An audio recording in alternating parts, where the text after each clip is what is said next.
So hello everyone, we are here back again with part 3 of the video, and today's our topic is spherical mirrors. In part 2 of the video we have covered reflection of light and laws of reflection. We are in the chapter light, reflection and refraction, and today we'll be learning about spherical mirrors. In our day-to-day life we definitely see these types of mirror. We see the mirrors in our vehicles, we see mirrors in our parking lot, and in our society also we see the mirrors. So what exactly are these spherical mirrors? We'll be discussing about them. We will basically talk about two types of mirror. We will be basically talking about concave mirror and convex mirror, and both of them are termed as spherical mirror because they are part of a sphere. Now what do you mean by that? Let's have a look at it.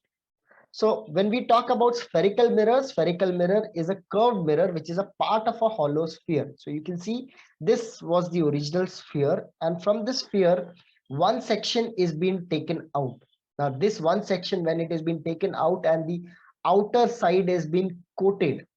Now when we are looking at it, the inner side is polished and the outer side is coated so that it becomes a rough surface. This forms the concave mirror. You can see spherical mirror whose reflecting surface is curved inward. Whereas when we talk about convex mirror, it's the same sphere of which one section has been taken out and inner side is been coated and made rough and the outer side is polished. So spherical mirror whose reflecting surface is curved outward is called as convex mirror. So when we talk about convex mirror and concave mirror, we need to understand several terms related to the spherical mirrors. So let's talk about it. It says terms related to spherical mirrors. When we say spherical mirrors, it means these are the terms which are common for both concave as well as convex mirror. Now, there are few terms you can observe. This is pole.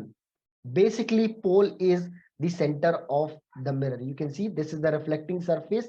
The center of the reflecting surface is called as pole. Whether it's a convex mirror or a concave mirror, the center of reflecting surface is pole. The center of a sphere from which the mirror is being made or is being taken out is called as center of curvature, and the radius of that sphere is called as radius of curvature. So you can have a look at it. The line which connects the center of curvature and pole is called as principal axis. You can have a look at it, and there are a few more terms which we will be discussing about them. So you can see these are some of the terms and their understanding. Center of curvature, it's the center of the sphere of which the mirror is a part of. You can see this is the center and this is the sphere. The center of this sphere is called as center of curvature. Now, why are we calling it a center of curvature? Because we'll be considering only the curvature of the mirror, and that's why we're calling it as center of curvature, denoted by the symbol capital C. Next term is radius of curvature, which is denoted by capital R. As I told you, it's the radius of a sphere of which the mirror is part. So it is the radius, you can see, which the mirror is part, represented by CP, where P is pole. And pole is basically the center of spherical mirror. So as I told you, spherical mirror is valid. When we use the term spherical mirror, it means it is valid for concave as well as convex mirror. You can see the next one is principal axis, represented with the symbol XY. It is the straight line passing through the center of curvature and pole. You can see the line passing through center of curvature and pole in both the cases. And the last one is aperture, which is represented with the symbol MM dash, or you can also label it as MN. It's the diameter of reflecting surface of a spherical mirror. Now, these were some of the terms which are common for both concave as well as convex mirror. Principal focus for concave mirror and convex mirror are different. Although the definition remains almost the same, but the way they are being expressed are different. Now, in a concave mirror, the ray of light which are parallel to principal axis, you can see the rays are parallel to principal axis. After reflecting from the concave mirror, they converge or meet at a point. When we say converge, it means they are coming to a single point and they are meeting. And the point where they are meeting is called as focus. You can see that point is called as focus. So I'll repeat it again. In a concave mirror, the ray of light parallel to principal axis after reflection meet at a point on the principal axis called as principal focus.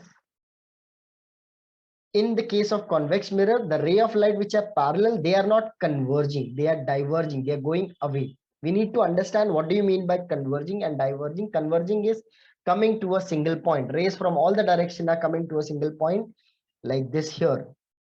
When we say diverging, rays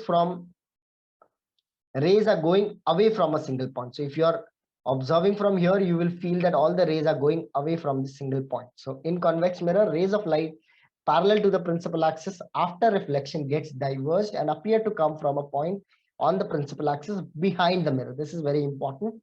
Behind the mirror is called as principal focus of convex mirror. So you can see as it is in front of the, in case of concave mirror, as it is in front of the concave mirror, this focus is real. Whereas in case of convex mirror, because it is behind the mirror, the focus of convex mirror is virtual.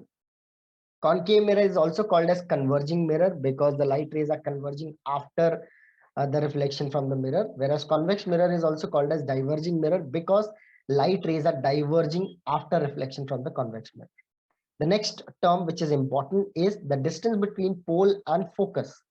Whether it's a concave mirror or convex mirror, the distance between pole and focus is called as focal length. And there is a relation, if you would have just recollected, that radius of curvature is the radius of a sphere from which the mirror is made. So there's a relation between radius of curvature and focal length, and the relation goes like this, that radius of curvature is twice of focal length, or we can say focal length is half of radius of curvature. So if you know radius of curvature, you can find focal length, or if you know focal length, you can find the radius of curvature. These are some of the terms which you can observe. This is the mirror, pole, focus, center of curvature, principal axis, you can see, and this is aperture.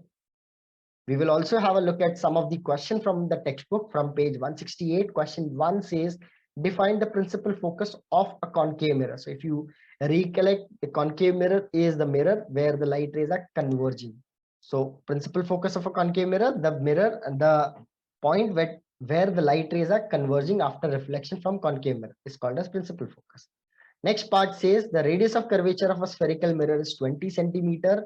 What is the focal length? So we know the radius of curvature is twice of focal length, and if you know the radius of curvature, then you can find the focal length also. So we know it is going to be r by 2, which means it's going to be 20 upon 2, which means it's going to be 10 centimeter. So these type of questions are asked when we are starting with the basics of mirror, spherical mirror. You can also have a look at the standard answers which are there on the screen. So here are the answers. The principal focus of a concave mirror is a point on its principal axis to which all the light rays which are parallel and close to axis converge after reflection from the concave mirror. An answer for the second one is, we know the relation, focal length is half of radius of curvature, so half of 20 gives you 10 centimeters. So this was all about part 3 of the video, where we have discussed about spherical mirrors and terms related to spherical mirrors. In the next part of the video, where we'll be discussing about rules for formation of images by concave mirrors. So stay tuned. And if you have any more questions, do put your questions in the comment box. That's it from my end. Thank you and have a great time. Bye-bye.